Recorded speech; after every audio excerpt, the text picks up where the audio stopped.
Let's go to the pharmacy issue. Now, I discussed this last week and I got my head around it when I was sick. I went to see my pharmacist, asked him, what did you think of the budget?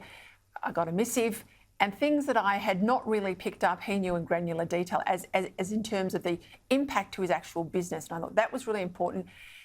I originally thought the idea that you could go to the pharmacist, you get 2 months of your medicines, particularly if you backwards and forwards all the time, it was a great help. I could see why people liked it. I supported it, as I said, but that's not actually what's going to happen, because the government also said at the same time they would reinvest savings back into pharmacy. Well, dig a bit deeper. That's not what they're doing. This is a smoke and mirror job. And I reckon it's going to make it much tougher for your local pharmacy to survive. Today, the pharmacy industry, they're desperately calling for more consultation before these changes hit the ground, because they're worried they'll be forced to cut hours, cut services, or maybe have to sack workers in order to survive. Joining me now to discuss this, National Vice President of the Pharmacy Guild, Anthony Tassone. Anthony, welcome. Thank you. Given I found it difficult to follow, if I'm honest, at the start, I thought it was a very attractive proposition and I took the government on face value that the money would go back into your sector. Keep it simple. I want people at home to follow it. What's the problem you have with the government's changes for us to get 2 rounds of medicine, 2 months' medicine in one hit? More affordable medicines are a good thing for the Australian public, and that's what pharmacies want to see. But what this policy actually represents is a defunding of the Pharmaceutical Benefits Scheme and community pharmacies to the tune of $3.5 billion over 4 years.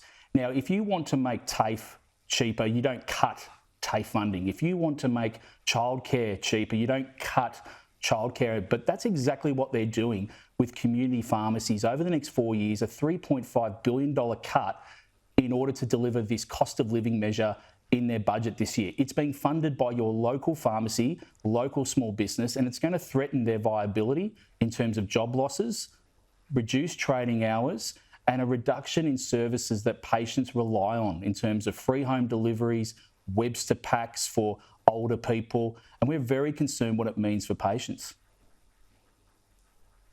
The analysis, I'll back you up here, the analysis last week from the government's own Office of Impact Analysis said, on average, it's going to hit every pharmacy about $158,000. Now, why are pharmacists bearing the cost here, Anthony? Why are you bearing the cost? Because when the government says we're going to reinvest it, I'll come to that in a moment, that's not what's happening. So why are you copying this $160,000 per annum charge?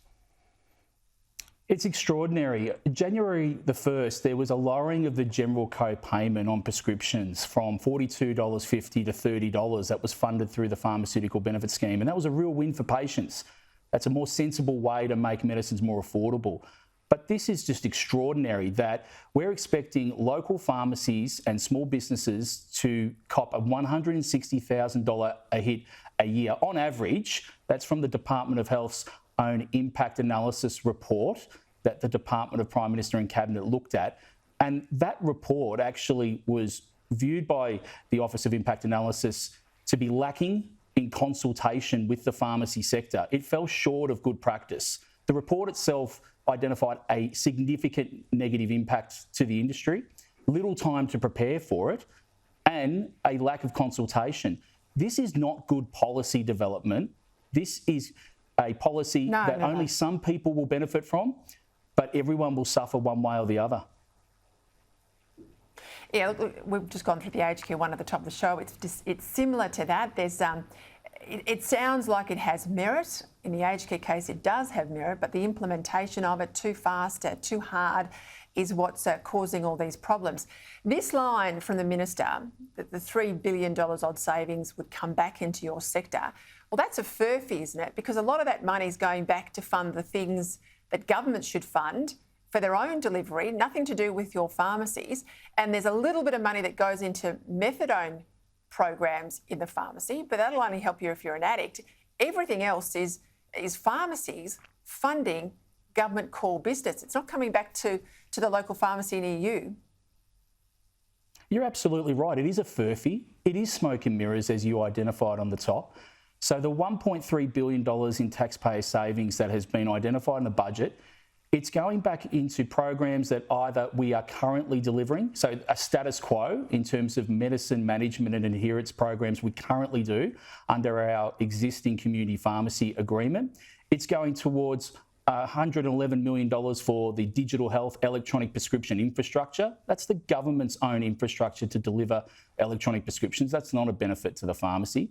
$10 million goes to the Therapeutic Goods Administration, their own health bureaucracy, and $377 million goes towards a national opioid replacement therapy program, which we support in principle in making that treatment more accessible for patients. But what it's actually doing is changing the funder from states and territories or the patient themselves to the federal government. And depending on which state the pharmacy's in, they may actually be going backwards and actually receiving less remuneration to deliver that service. In Victoria, we'll actually be worse off for delivering the service. It becomes a cut on a cut and a disincentive to participate. So I describe it, Peter, as the government ripping out our vital organs, giving us a facelift and wanting us to thank them for it. Just before we got to go, I mean, are they listening to you? You're raising your voices. I know people like me are asking questions of their pharmacy. They now understand it a little better. We're all getting angrier. Are they listening to you? There are some Labor backbenchers that have taken the time to speak to and listen to their local pharmacies, and we thank them for that, but there needs to be more of it. Cabinet ministers, more people in the Labor Party room to listen. We're here to help. We are a vital part of the primary healthcare system, and more cheaper medicines can't come at the cost of primary care like this. Absolutely not. Anthony Tassone, thank you. As I said to you, get down to your local pharmacy. When you are next there, ask the guy or the girl in the white coat for their view on the budget. Get it from the horse's mouth and make your own assessments.